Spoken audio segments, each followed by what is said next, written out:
Uminit yung agimat sa katawan.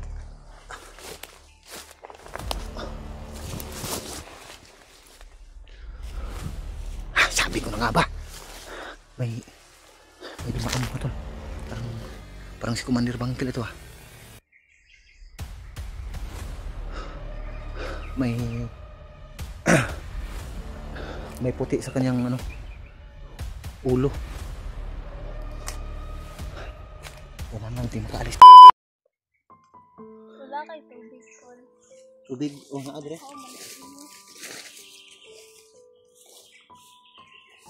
Ito sa kumbaga may tubig. Kanina lang tayo. Imuha lang kay mo to akong ginaimnan god. Gutom ka? Grabe po ng angkol eh. Kuya lang siguro. Sakit ng hawak ng angkol eh. Kuya lang. Yun. Tiguang tag sayo ano. Ah, taon. Oh. Buti na lang ay may natira pa akong ano. Ayun na yan tubig. Hindi ko pa man nagamit yan. Reserva ko lang yan. Oh, hindi ko pa yan nagamit. Ayun na yan. Tago mo lang yan. Ito na mismo mag-bit-bit yan kapag mauhaw ka. Inom ka lang. May ano kasi ako dyan. May tubig ako dyan. Yung isa. Pero nagamit ko na yan. Buti na lang ay may natira pa akong isa. Yung Fuji bar. O problema. Ngayon ay wala na. So tubig na lang yung natira. So kailangan natin makababa kaagad. Baka abutin tayo dito ng sobrang gutom. Wala tayong makain. Hindi pa tayo nakababa. So tiis-tiis ka lang. Tiis-tiis ka lang ha. Kumain ka. Grabe, daming lamok dito. So kumusta man ka? Okay na yung paminaw? Dili na sakit mo tiyan?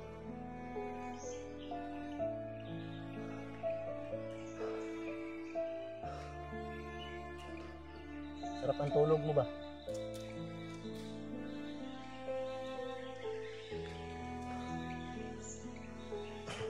Buti na lang kagabi hindi ka sumigaw. Nagulat ka nung pagdating ko kagabi no. Akala mo sino? Akala mo bandido na naman. So, grabe pala yung dinaranas niya kagabi sa mga bandido. So actually ay hindi lang kagabi. Yung mga ilang buwan pa. Ilang araw pa yung pinagdaanan niya dito sa kagubatan.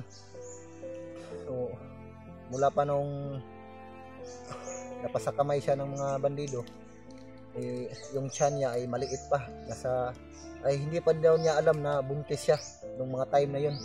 Nung nalaman niya umabot siya ng buwan, isang buwan mahigit, 2, 3 hanggang ngayon 4, 5 na yung maglima na yung ano mo, tiyan mo. Dati daw mga tol ay hindi daw ganito yung katawan niya. Medyo mataba siya ng konti. O pumapayat talaga mga tol. Makita niyo naman maliit yung ano niya. Yung mga braso niya. O minsan daw kung makakain man daw siya, pinapakain daw naman siya sa mga bandido. Tinapay. So minsan nga lang minsan yung lugaw, isang baso, pinapakain sa kanya. Minsan wala siyang kain. Yung mga lamang gubat, kapayas, yung mga papaya, or saging. Pero sa isang araw, makakain siya, isang beses, minsan wala. Dahil yung pagkain daw nila ay sakto lang daw sa ano, yung mga bandido. Makakain lang siya daw ng yung mga ano lang daw sobra-sobra.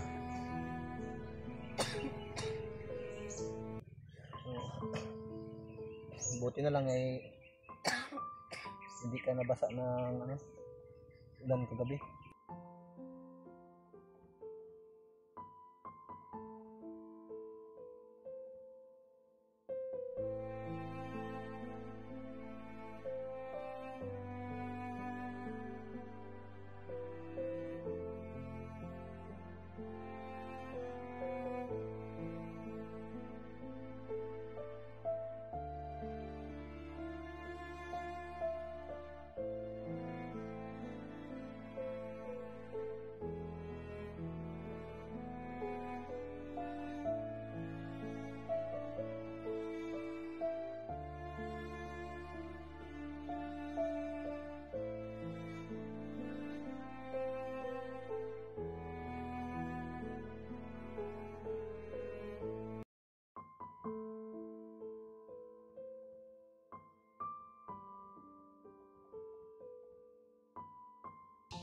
So,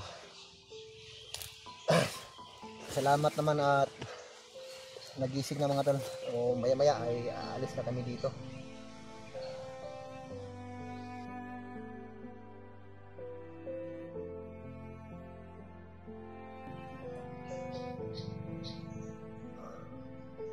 So, yung palayaw mo,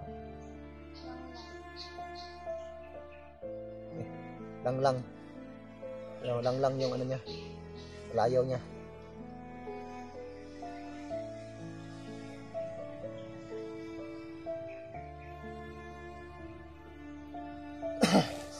O, tiisin mo lang yung ano natin dito ngayon ha. Makakalabas din tayo.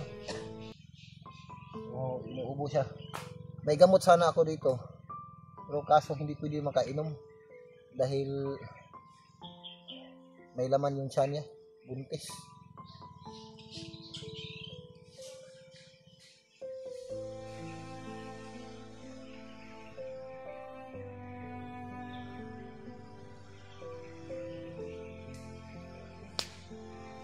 Sana may makakita sa atin dito na handang tumulong sa atin.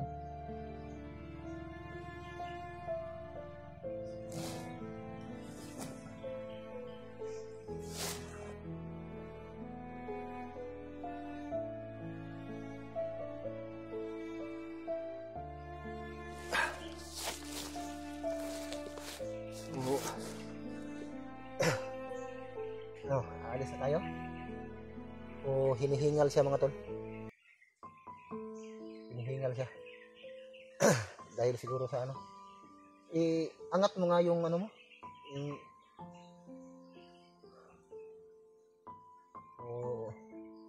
Hindi pa gaano makita yung ano. Dahil 4 or 5 buwan pa yung tiyan niya. Kapag nasa mga 7 o 8 buwan yung tiyan niya, kaya kong basahin kung lalaki ba o babae yung anak niya.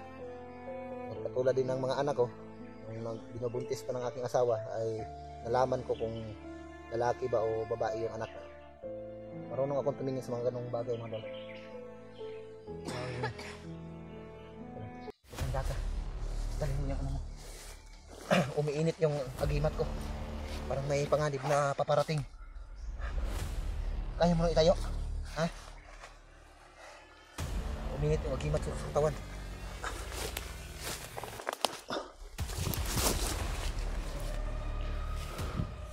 Sabi ko na nga ba? May dumaan mga tol. Parang si Commander Bangkil ito ah.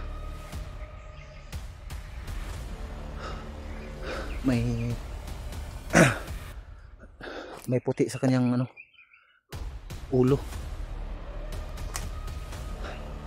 Kailangan din makaalis dito kaagad.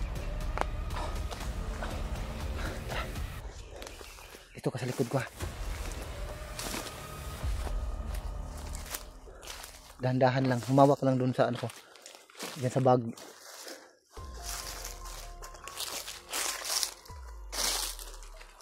Mga tol, kailangan namin makaalis ka agad dito mga tol, kasi may dumaan na naka camouflage na ano, tapos may puti sa kanyang ulo. Parang si Commander Bangkil yun, yung ganong kasuotan.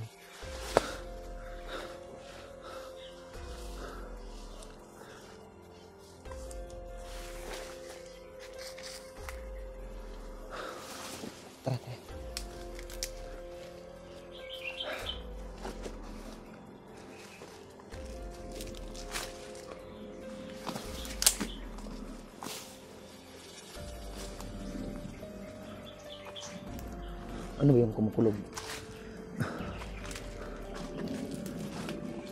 Ang eroplano siguro. Eroplano nga. Hindi naman tayo makikita dito.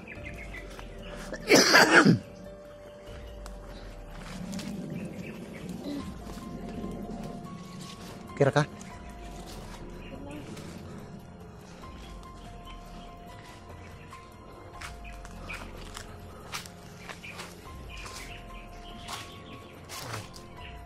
Kailangan natin dito ka sa tabi ko, dito ka sa tabi ko, dito ka sa banda. kapag may makita ka, magsabi ka sa akin ha. Kailangan natin mag-alerto dito. Parang si Commander Bangkil yung nakita ko ba, yung dumaan. Grabe yung init ng katawan ko, yung agimat ko. Hindi tayo maging kampante dito.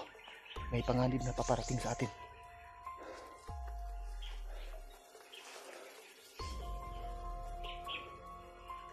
Basta huwag ka lang matakot ha.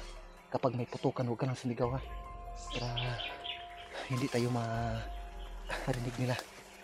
So, hindi ako gagamit ngayon ng baril muna. Dahil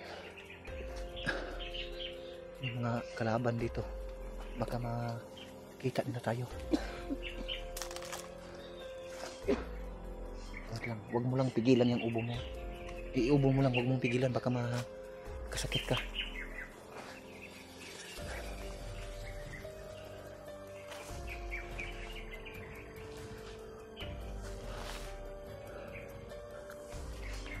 Ayun, ganun na lang. Yung jacket mo, isuot mo lang yung jacket mo. Dahil grabe, sobrang dami yung lamok. Isuot mo muna. Isuot mo muna yung ano. Magpasid muna ako dito.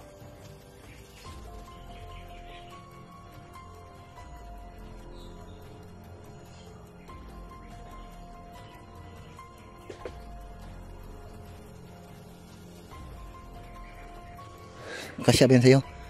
Buti na lang mga tol, may extra akong jacket dala.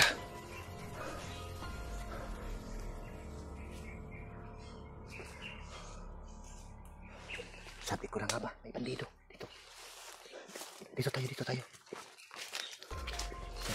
May bandido dumaan mga tol. Iiwasan na natin yan.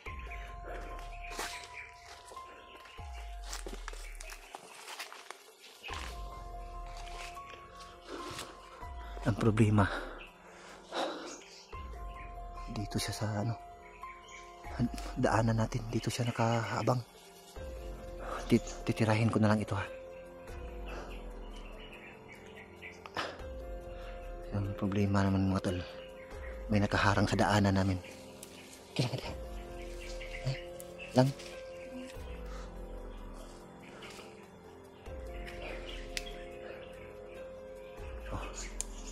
Gagapangin natin ha. Dandahan lang tayo.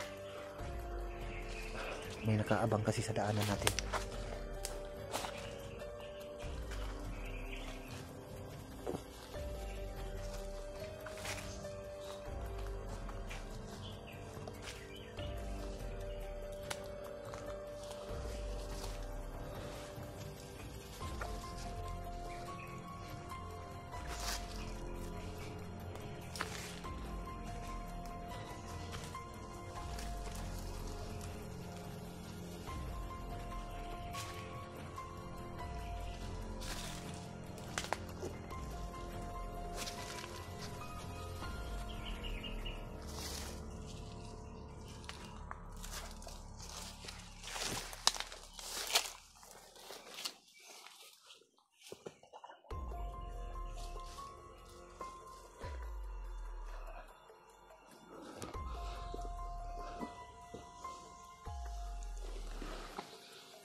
Buti na lang umalis siya.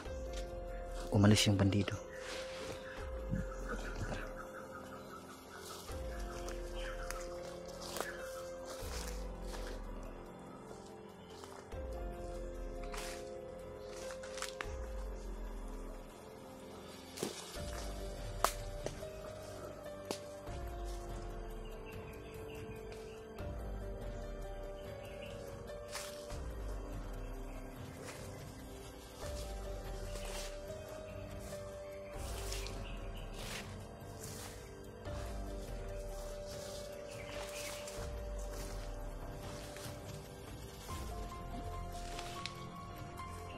Kung pigilan ng ubong, yung ubong.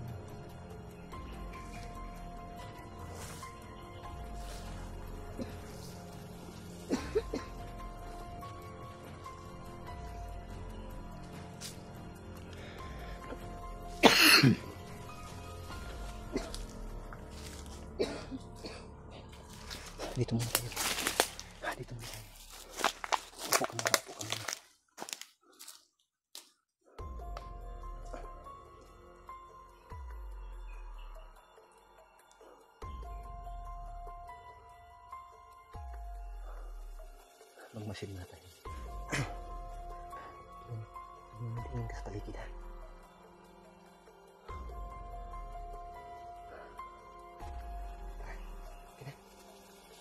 Sakit na yung paa mo. Ay, hindi na.